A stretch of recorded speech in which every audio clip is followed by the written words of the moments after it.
Okay, for using Audacity, if you have the recording working, the first thing to notice is this is a track. This is called a track. If I hit stop and I hit record again, it's going to give me a new track. And what I want to point out here is that the way recording systems like this work is usually they put one track for like voice, another track would be guitar, another track would be the drums, like if a band was playing. And then if you go back and play the whole thing, you'll hear everything. What I want to point out here is, and so let me do that again. I don't know if you heard that. The first thing to notice is this is a track. And this is called.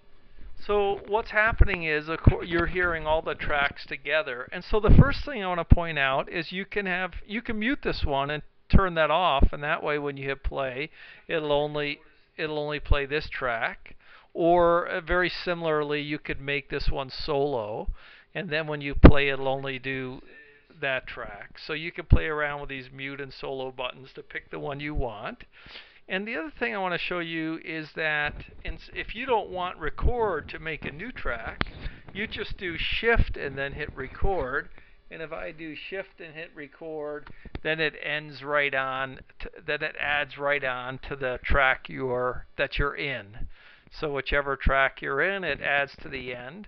And just to note, very nicely, Audacity, instead of clicking these buttons, you could just hit R on your keyboard to record, Shift R to record at the end, P for pause. So let's say you're talking or you're recording and you want to pause a second. You could hit this button here, pause too, or you could just hit P for pause, hit P again, it'll take the pause off. And then the space bar is play. So those are nice little shortcuts Audacity set up. Now, Audacity has several different modes. I'm just going to really show you these two. This is the zoom mode. So I'll just quickly say you could get that right here. So this lets you zoom in on a little bit of audio. Let's play this little bit of audio. You'll hear it. Track, track, track, track. So whatever that word was, or part of a word. So you can see when you zoom in far enough, it's really neat. You're seeing here the little parts of words, and you can zoom in really far. In any case, now I'm zooming back out, so that's very useful, this zoom. And then the other thing we can note is it's just like an editor, so I can go ahead and I can just select these words and I can hit delete. Now that's gone out of the track. Or if I want to copy them somewhere, if I want to copy this to the end or to another track, I just go here and I can just copy them there, so you can move your words all around. If I have a new track, and the simplest way is just hit record quickly to get one, although you can generate a track. You can add new stereo track. But let me just click record. Now I have another track. Oh, I didn't like that. Let me hit delete. I want to copy some of this piece down there, so I'll just hit edit copy or control C. Then I'll hit control paste, and maybe I'll paste it here again. And in this mode, now I'm going to point out this mode, this lets you move these. So bang, you can move them, and if you click the center here, it joins them together. So now when they move, they stay together. So you can see you can do all sorts of amazing stuff. I'll just show you this other mode here. If you click this mode and you make a little click-in thing in here, let's click a few, click. Now I can grab one of those and I can drag it together. And so if you wanted to taper off your music, you could do that. Or your voice or whatever, or you could have all sorts of fun, or you could just go under the front here and you can do effect, and you can do a fade in, and bang, it'll do a fade in effect over there. Okay, so quickly to review, don't want to get too carried away here. Lots of fun. You can copy and paste stuff all over the place. You know why there's multiple tracks. You can either keep recording here, or if you want to manage your stuff, you can do it on this side. And we'll just note too, you can give a track a name here, like if I want to type in Reto, let's see, R-E-T-O. Okay, now I name my track. That can be useful if you have different segments and you want to keep track of things. You saw this zoom in, zoom out. You know that R and Shift R, what those do. P for pause, space to play.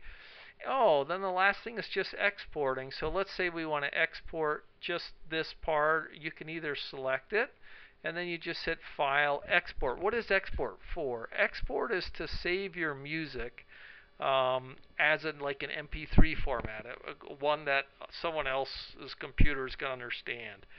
In Audacity, by the way, when you go to save, really what you should do as soon as you start, go ahead and hit Save Project, File, and my project was already saved. So I'm going to hit Save Project As, and go ahead and when you just start, save your project to begin with, just so it's just a good habit to do, and then when you end, of course, you can hit save.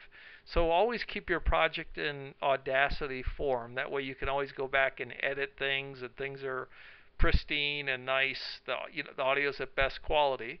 But then when you want to go to, like, we'll probably have you send this in MP3, or for your dad's recording you'll make it MP3. Then just go under here and hit File, Export Selection, and you can specify the type MP3, and there's different options here. I recommend using, so 128 kilobits is very good, just voice quality, okay if you have music. 256 is very good for music quality, and then 64 kilobits is lower quality for voice if you're really space constrained. So basically these things are saying, okay, how much space is it going to take? The lower the number is, the less space it takes, because it's only taking 64 kilobits per second. And the higher the numbers, the more space it takes, but also the better quality. So that's kind of the trade-off there. And I would just leave these as constant in stereo. There we go. I'll choose that one, and then I just can hit save. And I've already got that name. It'll pop up here with some tracks. You don't have to fill this stuff in. You can just hit OK, and bang, it just saved this out.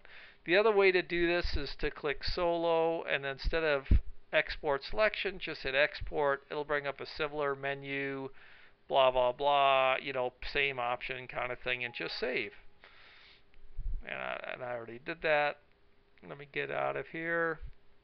Okay, so finally, again, always save your project, and then you can reopen this project. And I think that's really it. Okay, thank you so much, Wendy. Hopefully that was helpful. Oh, one quick thing: if this ever gets checked, uncheck it. It's easy to mess yourself up if this is checked. Leave this project right where it is, and here you can select times if you want to move through your file. Of course, here you can just move here this way too.